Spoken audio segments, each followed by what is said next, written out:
यदि आपके बच्चों की शादी के लिए रिश्ता पक्का होने में बार बार अड़चने आ रही हैं, आपके बच्चों की उम्र शादी के लायक हो चुकी है, आप अपनी तरफ से उनकी शादी के लिए पूरा प्रयास कर रहे हो, लेकिन शादी के लिए रिश्ता फाइनल नहीं हो पा रहा है, शादी में लगातार विलंब होता जा रहा है, तो ये वीडियो आपके लिए है। आज मैं आपको इस वीडियो के माध्यम से जल्दी शादी होने का एक ऐसा सरल एवं चमत्कारी उपाय बताने वाला हूं जो कि आपने 10 अगस्त 2026 के दिन कर देना है। इस दिन श्रावण मास का सोम प्रदोष व्रत आ रहा है। श्रावण के महीने में सोमवार के दिन प्रदोष व्रत का आना अपने आप में एक दुर्लभ योग माना जाता है। इस दुर्लभ योग में यदि आपने मेरे द्वारा बताया गया ये छोटा सा उपाय कर दिया तो विश्वास मान के चलिए, आपके बच्चों की शादी में चाहे कितनी भी बड़ी अड़चन क्यों न आ रही हो, जल्द से जल्द वो अड़चन दूर हो जाएगी और जल्दी शादी होने का एक प्रबल योग बन जाएगा। प्रिय दर्शकों, यह उपाय यदि बच्चे खुद करना चाहें खुद भी कर सकते हैं। यदि खुद नहीं कर पाते हैं तो ऐसी सिचुएशन में बच्चों के जो माता पिता हैं वो यह उपाय जरूर करें। प्रिय दर्शकों, समस्या चाहे कैसे भी हो, जैसे रिश्ते आ रहे हैं, बातें चल रही हैं, लेकिन कोई भी रिश्ता फाइनल तक नहीं पहुंच पा रहा है, या फिर कुछ ऐसे रिश्ते आ रहे हैं जो आप लोगों के लेवल के नहीं हैं, आपके बच्चों के लेवल के नहीं हैं, और कुछ ऐसे रिश्ते जो आपके बच्चों के लेवल के हैं वो रिश्ते सामने से पक्के नहीं हो पा रहे हैं। देखने वाले आ गए, देखकर चले गए, लेकिन किसी भी प्रकार का सामने से पॉजिटिव रिप्लाई आपको मिल नहीं पा रहा है। कोई रिश्ता आपको पसंद आ गया, बातें भी चल रही हैं, वहां पर कुंडली मिलान नहीं हो रही है। मतलब कहने का अभिप्राय ये है कि किसी न किसी कारण से अड़चने आ रही हैं, तो एक सरल उपाय बता रहा हूं, इसको ध्यान से सुन लीजिए। उपाय कैसे करना है, किस प्रकार से करना है, कौन कौन सी चीजों की आवश्यकता पड़ने वाली है, उसको ध्यान से सुन लीजिए, समझ लीजिए।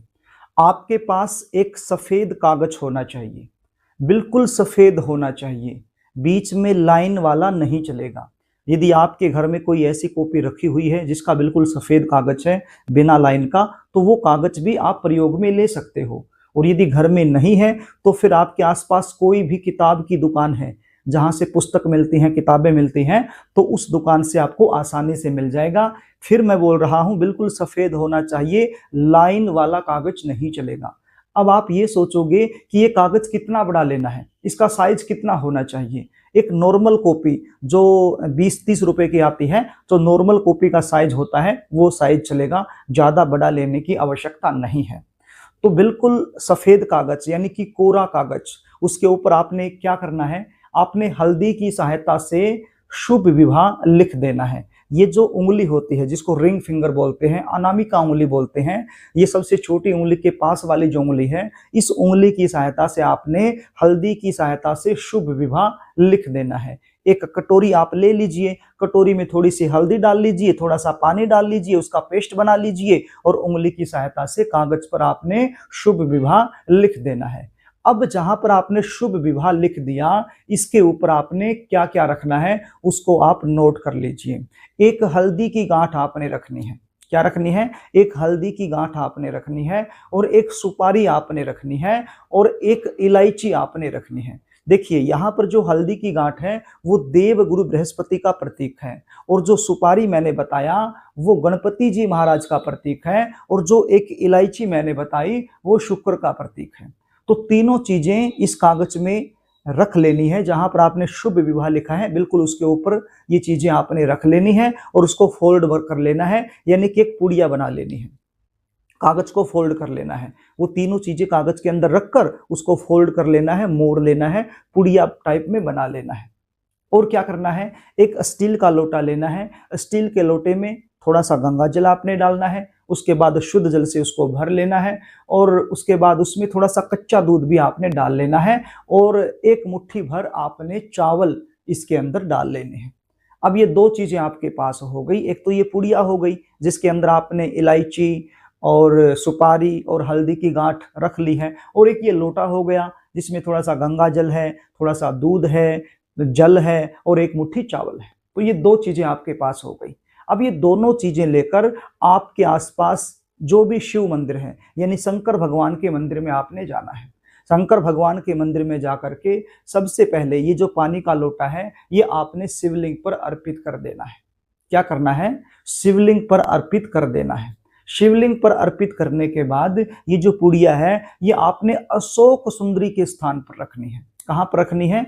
अशोक सुंदरी के स्थान पर। अशोक सुंदरी का स्थान कौन सा होता है आप शायद जानते होंगे, यदि नहीं भी जानते हैं तो मैंने स्क्रीन पर फोटो दिखा दिया है, वीडियो के अंदर फोटो दिखा दिया है, आप इस फोटो को देखिए। जहां पर ये तीर का निशान लगा हुआ है ये अशोक सुंदरी का स्थान है। ये जो मोटी सी लाइन सर्पाकार आपको दिख रही है यही अशोक सुंदरी का स्थान है। तो यहाँ पर आपने अपनी मनोकामना बोलते हुए, अपने बच्चे का नाम, अपने बच्चे का गोत्र बोलते हुए, जल्दी शादी होने की कामना करते हुए ये पुड़िया अशोक सुंदरी के स्थान पर आपने रख देनी है। यदि बच्चे खुद कर रहे हैं तो अपने शीघ्र विवाह होने की कामना करते हुए ये पुड़िया अशोक सुंदरी के स्थान पर आपने रख देनी है। और मंदिर में ही बैठकर एक बार हाथ जोड़ करके माँ गौरी से, शंकर भगवान से, अशोक सुंदरी से शीघ्र विवाह होने के लिए प्रार्थना आपने कर लेनी है। बस एक ही बार का उपाय है, एक ही बार करना है। सोमवार का दिन है, प्रदोष व्रत है, श्रावण का महीना है, अच्छा योग बन रहा है। ये उपाय यदि आप करेंगे तो इसका रिजल्ट आपको जरूर मिलेगा। यदि आप जानना चाहते हैं कि आपके बच्चों की शादी कब होगी, कौन से साल में होगी, कौन से महीने में होगी, कैसे परिवार में होगी, शादी के बाद का जीवन कैसा रहेगा, जीवन साथी कैसा मिलेगा, यदि ये सारी जानकारियां आप मुझसे लेना चाहते हैं तो स्क्रीन पर दिखाए गए व्हाट्सएप नंबर के जरिए आप मुझसे संपर्क कर सकते हैं। अपने बच्चों की जन्म डिटेल लिखकर मेरे पास भेज सकते हैं और संपूर्ण जानकारी आप मुझसे प्राप्त कर सकते हैं। प्रिय दर्शकों, यदि कार्यक्रम आपको अच्छा लगे तो इस वीडियो को लाइक जरूर कर देना, इसको शेयर भी कर देना ताकि आप पुण्य के भागीदार बन जाएं। और कमेंट बॉक्स में जय भोलेनाथ जरूर लिख देना ताकि इस उपाय का 100% लाभ आपको मिल सके। यदि आपको हमारे कार्यक्रम अच्छे लगते हैं तो हमारे इस चैनल को सब्सक्राइब करके बेल आइकन को भी जरूर प्रेस कर लेना ताकि आप हमसे लगातार जुड़े रहें। तो प्रिय दर्शकों, आज के लिए बस इतना ही, आगे फिर मिलेंगे, तब तक के लिए नमस्कार।